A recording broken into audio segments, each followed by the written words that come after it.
Good evening to all of you. इसके पहले हम लोग फिजिक्स में क्या पढ़ रहे थे, परावर्तन पढ़ रहे थे, है ना, रिफ्लेक्शन पढ़ रहे थे। रिफ्लेक्शन 9A में प्रेजेंट है। आज इसमें हम लोग देखने वाले हैं relation between R and F, मतलब वक्रता के त्रिज्या और फोकस दूरी दोनों में क्या संबंध होता है किसी दर्पण के लिए, ये देखेंगे। सबसे पहले इसको देख रहे हैं कॉन्केव लेंस के लिए, मतलब अवतल दर्पण के लिए। तो देखिए इसमें क्या क्या हम लोग मानेंगे, क्या क्या एज्यूम करेंगे। Let x y be a concave lens of pole P, focus F and center of curvature C।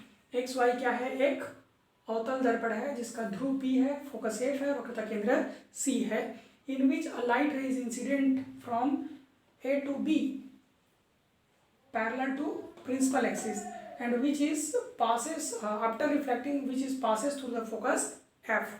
यहाँ पर एक प्रकाश आ रहा है A से B डायरेक्शन में। कैसे आ रहा है, इस प्रिंसिपल एक्सिस के ठीक सीधे से आ रहा है और परावर्तन के बाद ये फोकस से होकर के आगे चला जाता है। क्योंकि ये लॉ था, आप लोग पढ़े थे कि जब लाइट रे प्रिंसिपल एक्सिस के पैरेलल आता है तो फोकस से होकर के जाता है। तो फोकस से होकर के चला गया। C B is a normal on point B. C B को हम लोग यहाँ पे नॉर्मल ले रहे हैं। तो यहाँ पर ये जो नॉर्मल है, इंसिडेंट रे से जो एंगल बनाएगा उसको एंगल ऑफ इंसिडेंट बोलेंगे और रिफ्लेक्टेड रे से जो एंगल बनाएगा उसको एंगल ऑफ रिफ्रैक्शन बोलेंगे, आई। तो here I is equal to क्या है, एंगल ऑफ इंसिडेंट, इंसिडेंस होता है, इंसिडेंट नहीं होता। And R is equal to क्या होता है, एंगल ऑफ रिफ्लेक्शन। ये क्या है, आपतन कोण और ये है बेटा आपका परावर्तन कोण। तो इस तरह से आप इन दोनों को याद रखिएगा क्या क्या है, ठीक है। अब यहाँ पर चित्र को थोड़ा ध्यान से देखिए कि हियर यहाँ A B is parallel to C P, therefore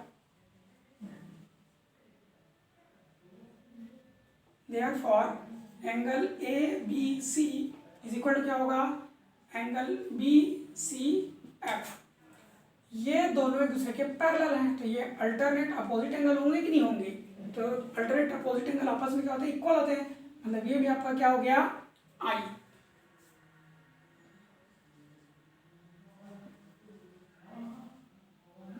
alternate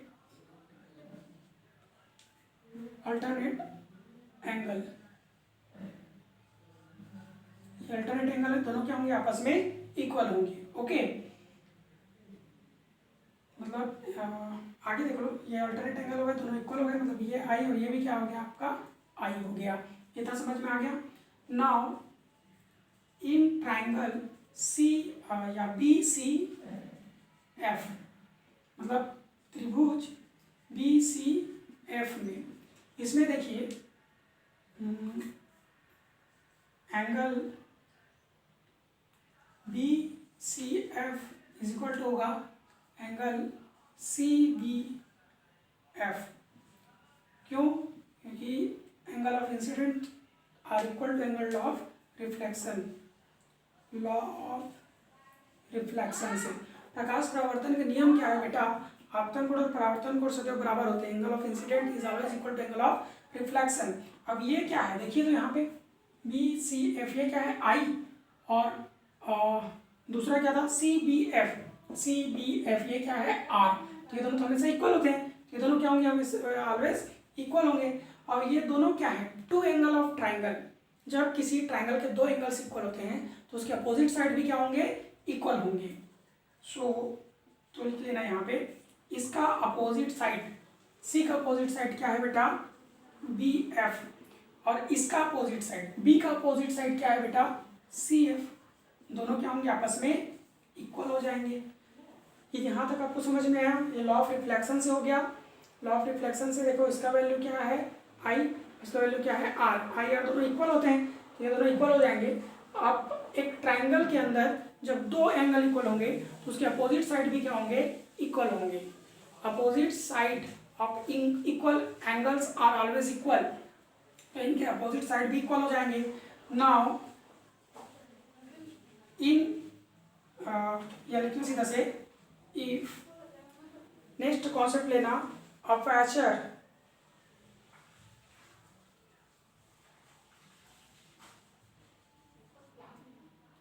is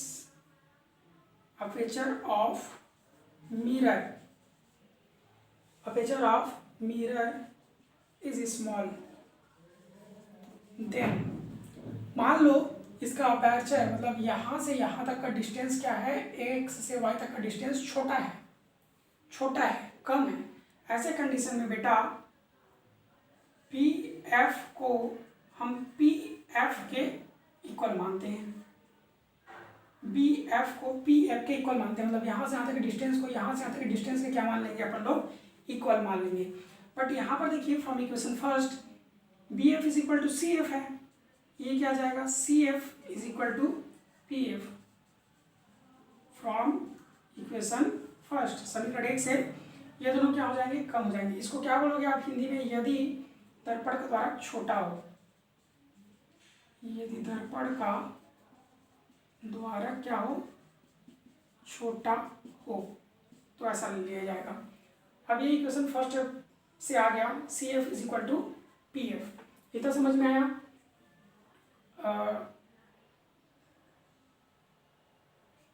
to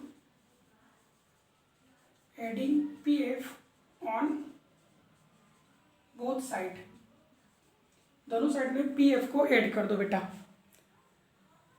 ये दिख नहीं रहा है आपको, ठीक है, चलिए देखिए थोड़ा सा इसको समझिए।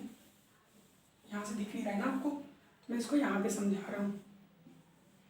देखिए B F is equal to क्या हो गया, पी एफ, और बी एफ किसके इक्वल है, सी एफ के, तो ये आ जाएगा बेटा C F is equal to P F from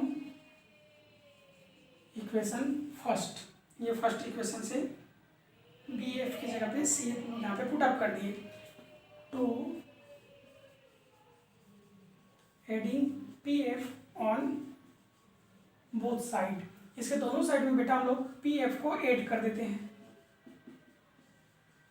plus कितना जाएगा पी एफ। देखिए दोनों साइड में हम लोग पी एफ को ऐड कर दिए, कितना आएगा, C F plus P F, C F plus P F, दोनों को ऐड करोगे, सी एफ को और पी एफ को, सी एफ को और पी एफ को ऐड करोगे तो पी सी बन जाएगा, और पी एफ को ऐड करोगे तो 2pf बन जाएगा। समझ में आया, सी एफ और पी एफ को ऐड करोगे तो पी सी, और पी एफ को ऐड करोगे तो 2pf, इतना बनेगा। अब आप लोग को ये ध्यान देना है कि पी सी क्या है, पी सी, पी से सी मतलब पोल से सेंटर ऑफ कर्वेचर, पोल से सेंटर ऑफ कर्वेचर के डिस्टेंस को रेडियस ऑफ कर्वेचर बोलते हैं। क्या बोलते हैं, रेडियस ऑफ कर्वेचर, और इसको किससे डिनोट करते हैं, आर से। ये पोल से लेफ्ट साइड में, इसीलिए इसको क्या ले लेंगे, माइनस। और पी एफ, पी क्या है, पोल, और एफ क्या है, प्रिंसिपल फोकस। इनके बीच के डिस्टेंस को लोग फोकल लेंथ कहते हैं, स्मॉल एफ से डिनोट करेंगे। और ये भी लेफ्ट साइड में है, पोल से देखिए लेफ्ट साइड में है दोनों, तो इसको भी हम लोग क्या लेंगे, माइनस लेंगे। दोनों वैल्यू यहाँ पे पुटअप कर दो तो minus R is equal to -2f आएगा, सॉरी ये माइनस और ये माइनस दोनों क्या हो गया, कैंसल्ड। तो आर इज इक्वल टू कितना आ गया, 2f, या एफ इज इक्वल टू कितना आएगा, r/2। यही क्या है, इन दोनों में रिलेशन है। ये हो गया आप लोगों का कॉनकेव मिरर के लिए। ये किसके लिए हो गया आपका, कॉनकेव मिरर के लिए। तो इसको आप लोग कॉन्सेप्ट को याद रखिएगा। सबसे पहले देखो क्या लिए हम लोग, अल्टरनेट एंगल निकालते हैं, ए बी सी का अल्टरनेट एंगल निकालेंगे, यह आएगा बी सी पी या एफ। पहले अल्टरनेट एंगल का कॉन्सेप्ट लिए, कौन सा कॉन्सेप्ट कहाँ पे यूज हो रहा है ये आपको पता होना चाहिए, फिर इसलिए आप लोग इसको याद रखोगे। उसके बाद अल्टरनेट एंगल का कॉन्सेप्ट निकालने के बाद यहाँ पर देख लो ये आई बन गया। अब ये आई और ये आर, ये आई बन गया और ये क्या है, आर है। तो इस ट्रायंगल में बी सी एफ में देखो I is equal to R, law of reflection है, तो आई का वैल्यू कितना है, बी सी एफ, और आर का वैल्यू कितना है, सी बी एफ। दोनों वैल्यू को पुटअप करना। अब किसी ट्रायंगल में जब दो अपोजिट एंगल इक्वल होते हैं तो उसके अपोजिट साइड भी क्या होते हैं, इक्वल ही होते हैं। किसी ट्रायंगल में दो एंगल जब इक्वल होंगे तो उनके अपोजिट साइड क्या होंगे, इक्वल होंगे। कॉन्सेप्ट याद रखिएगा। तो इनके अपोजिट साइड बी एफ और सी एफ दोनों इक्वल हो जाते हैं। अब यहाँ पे अगर इस मिरर का अपर्चर मतलब इसका जो ये सिरा है, द्वारक है, ये छोटा हो तो बी एफ को हम लोग पी एफ के इक्वल मान लेंगे। B F is equal to कितना आ जाएगा, पी एफ। अब बी एफ किसके इक्वल है, सी एफ के। इस वैल्यू को यहाँ पे पुटअप कर दिए, C F is equal to P F, फिर दोनों साइड में पी एफ को ऐड कर देना, दोनों को ऐड करोगे 2 पी एफ और इन दोनों को ऐड करोगे तो पी सी। पी सी क्या है, सेंटर रेडियस ऑफ कर्वेचर है, पी एफ क्या है, फोकल लेंथ है। दोनों पोल के लेफ्ट साइड में मेजर हो रहे हैं, तो इसको हम लोग क्या लेंगे, दोनों को नेगेटिव। तो आर टू एफ आ गया, R is equal to F आ गया और एफ इज इक्वल टू कितना आ जाएगा, आर अपॉन 2। दोनों माइनस माइनस कैंसिल हो जाता है ना। तो ये कॉन्सेप्ट आप लोग बहुत अच्छे से याद रखेंगे। ये है relation between R and F for concave mirror. किसके लिए था ये, कॉनकेव मिरर के लिए। अब इसको हम लोग देखेंगे कॉन्वेक्स के लिए। दूसरा किसके लिए देखेंगे बेटा, कॉन्वेक्स के लिए देखेंगे। कॉन्वेक्स में भी रिलेशन सेम होगा, बस साइन कन्वेंशन यहाँ पे चेंज हो जाएगा। कैसे कैसे चेंज होगा इसको देखिए, मैं इसको इरेज कर रहा हूँ, आप लोग स्क्रीनशॉट ले लीजिएगा कहीं पर से रोक के।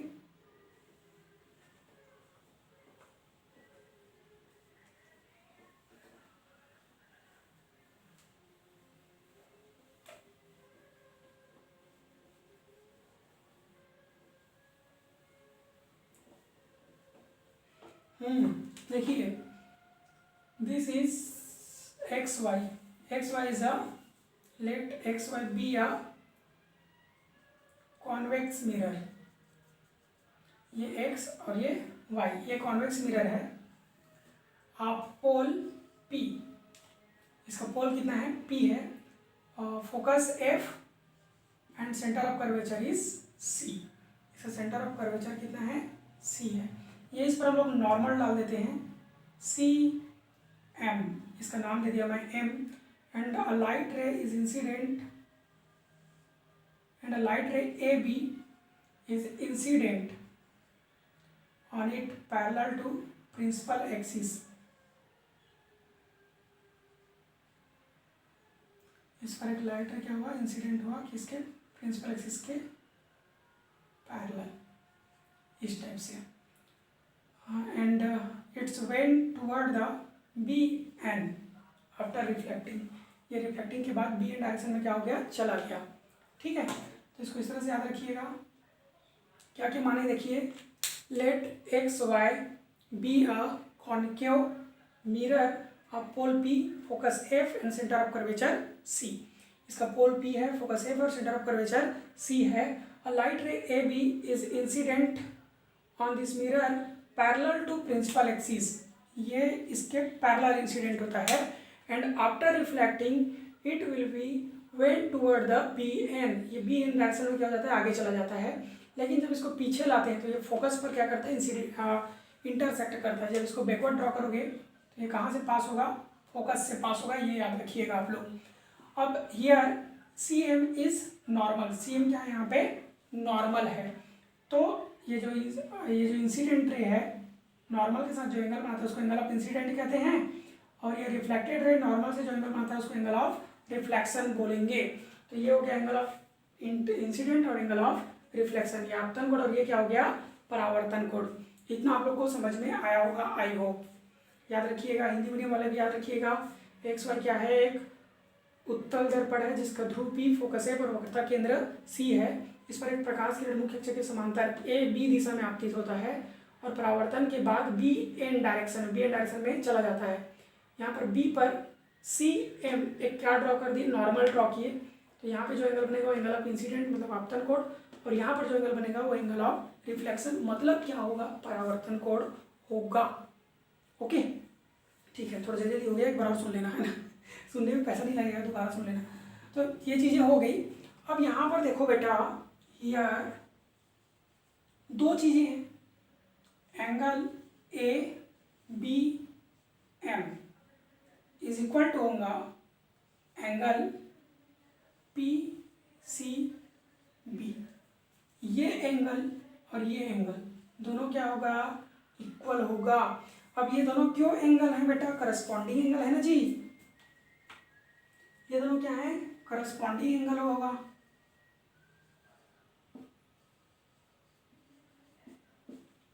ये दोनों क्या है, करस्पॉन्डिंग एंगल है, इसीलिए दोनों क्या होंगे, यहाँ पे इक्वल होंगे। इज इक्वल टू आई भी लिख लेना, करस्पॉन्डिंग एंगल, ठीक है। एंड और करस्पॉन्डिंग एंगल को क्या बोलते हैं, संगत कोण, संगत कोण है, ठीक है। और साथ ही साथ एक चीज और देखो, एंगल एन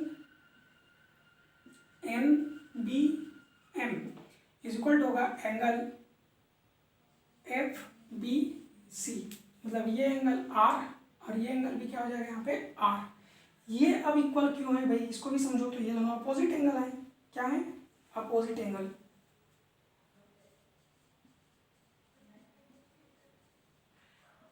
बेटा ये दोनों अपोजिट एंगल, इसीलिए ये दोनों भी क्या है यहाँ पे इक्वल है, इज इक्वल टू लिख लेना आर। अब यहाँ पे देखो इन ट्रायंगल, इन ट्रायंगल, उस ट्रायंगल में देखो कौन सा triangle, B C F, in triangle B C F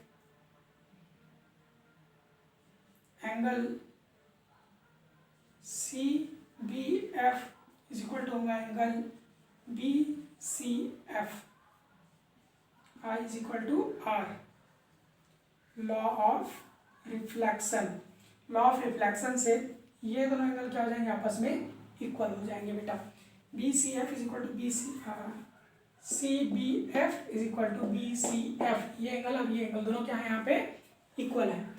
अब दोनों एंगल इक्वल है तो उनके अपोजिट साइड भी क्या होंगे, इक्वल होंगे, वेरी गुड।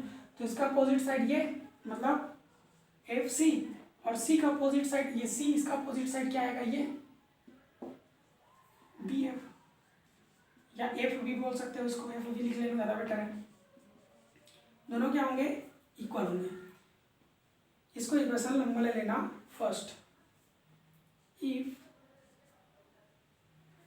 अब यहाँ पर भी कॉन्सेप्ट लागू कर देना, aperture of mirror is small, then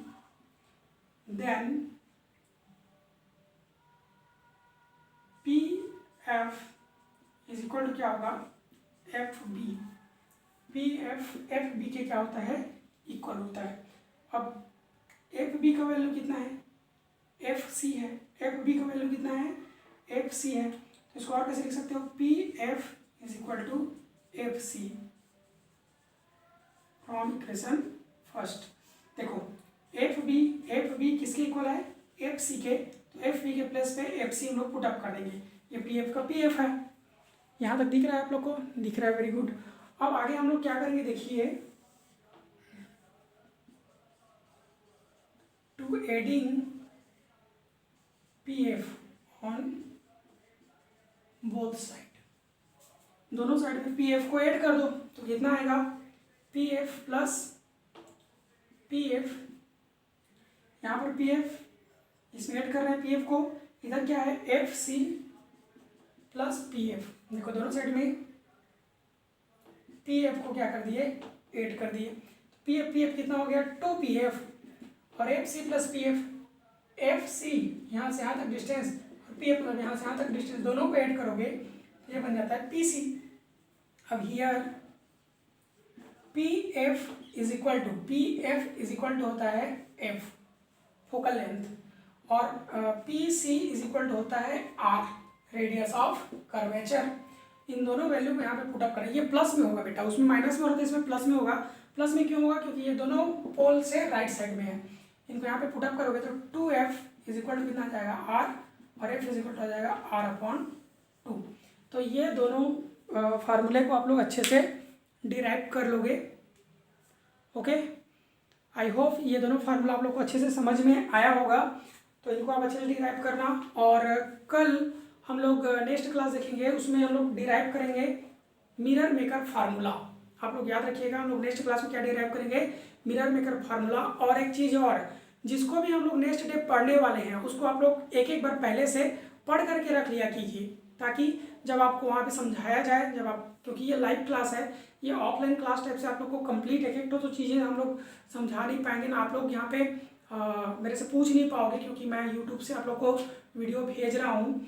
तो आप लोग क्या करोगे, इसको एक बार पढ़ के रखिए, फिर क्लास का वीडियो पढ़िए, और उसके बाद फिर से घर में पढ़िए। नहीं समझ में आ रहा है तो बिल्कुल व्हाट्सअप नंबर आप लोग के पास है, आप मेरे नंबर पे मैसेज करिए कि सर हमको ये पॉइंट समझ में नहीं आया है, मैं उसको फिर से डील कर दिया करूँगा। ओके, चाहे हिंदी मीडियम के हो चाहे इंग्लिश मीडियम के हो, सारे बच्चे आप लोग प्लीज़ कॉल किया कीजिए, फीडबैक दिया कीजिए, कमेंट में फीडबैक दिया कीजिए, बट मेरे को पता चले कि आप लोग पढ़ रहे हो, अच्छे से पढ़ रहे हो, आपको समझ में आ रहा है।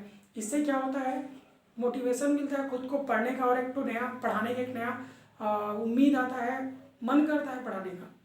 तो इन चीज़ों को आप लोग थोड़ा सा ध्यान दिया कीजिए और फीडबैक जरूर दिया कीजिए। कल से मैं बताने वाला हूँ आप लोग को मिरर मेकर फार्मूला, उसके बाद ये चैप्टर कंप्लीट हो जाएगा आपका। Okay okay students, thank you very much to watching this videos and give me your feedback.